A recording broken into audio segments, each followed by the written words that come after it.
नई सरकार के आदेश विकास कार्य में बाधक। भोपाल एनटीएन किसान आंदोलन में भाग लेने आए सौसर अटेर जिला भिंड के जनपद प्रतिनिधि धीरेन्द्र ने एनसी के टाइम से बात की। उन्होंने बताया कि नई सरकार के आदेश ग्रामीण विकास के कार्यों में बाधक हैं। सुने उन्हीं की जुबानी। मैं भिंड जिले की अटेर जनपद के कोसड़ पंचायत से, मेरी मां सरपंच है, मैं वहाँ से उनके प्रतिनिधि के रूप में यहाँ उपस्थित हुआ हूँ।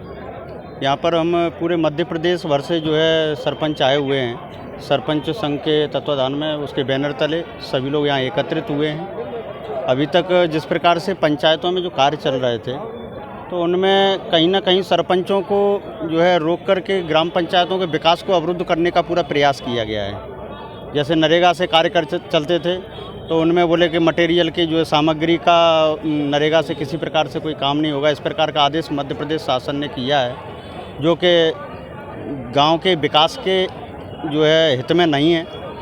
और नरेगा से ही गांव में जो चाहे पानी की व्यवस्था हो, गांव में शहर की जो है नाली की व्यवस्था हो, या गांव के जो भी कार्य हैं सब नरेगा के माध्यम से ही या उसके अभिसरण के माध्यम से जो चलते थे, तो उनको रोक करके गांव के विकास को रोकने का प्रयास किया गया है। तो इसके लिए हम सब लोग एकत्रित हुए हैं और उसकी हम माननीय मुख्यमंत्री जी से मांग करते हैं तो उसको जैसे पुनः जो है, जैसे पहले जिस प्रकार से कार्य चलते थे पूर्व के, हाँ, तो उसी प्रकार से फिर से जो है उन कार्यों को बिना जो है किसी रुकावट के उनको सुचारू रूप से चलने दिया जाए। दूसरी बात, मध्य प्रदेश में एक टाइड और अनटाइड फंड की व्यवस्था है। तो टाइड में और अनटाइड में दो प्रकार से जो है पंचायत में फंड को विभाजित किया गया है।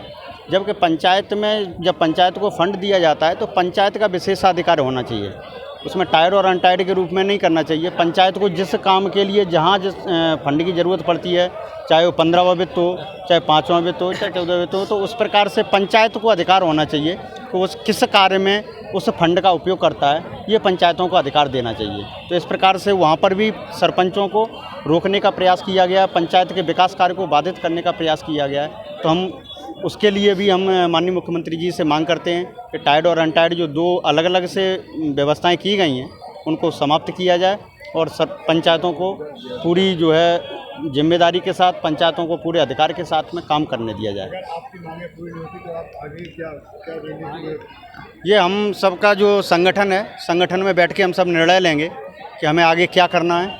आज बातचीत हुई है, हमारे जो प्रदेश का नेतृत्व है उसकी माननीय जो हमारे पंचायत ग्रामीण विकास मंत्री हैं पटेल साहब, उनसे कुछ चर्चा हुई है। तो अभी वो कुछ समय में यहाँ आने वाले हैं। वो किस प्रकार का हमें आश्वासन देते हैं, किस प्रकार से हमारी समस्याओं को सॉल्व करते हैं। अगर नहीं करेंगे तो हम सब बैठ करके फिर से निर्णय लेंगे और पूरा पंचायत का जो सरपंच संघ है, पूरे सभी जो सरपंच हैं वो सब एक साथ एक स्वर में आगे बढ़ने के लिए तैयार हैं। हम उसका इंतज़ार कर रहे हैं माननीय पटेल साहब के द्वारा किस प्रकार का निर्णय लिया जाता है, हम लोगों को कैसे आश्वासन दिए जाते हैं और किस प्रकार के निर्णय किए जाते हैं। अगर नहीं करेंगे, हम लोगों की मांगें पूरी नहीं होंगी, तो फिर से संगठन बैठेगा और आगे की जो व्यवस्था है, आगे की हमें क्या निर्णय लेना है, किस प्रकार का आंदोलन चलेगा, क्या चलेगा, तो उस प्रकार से निर्णय लेके हम आगे बढ़ेंगे। Thank you.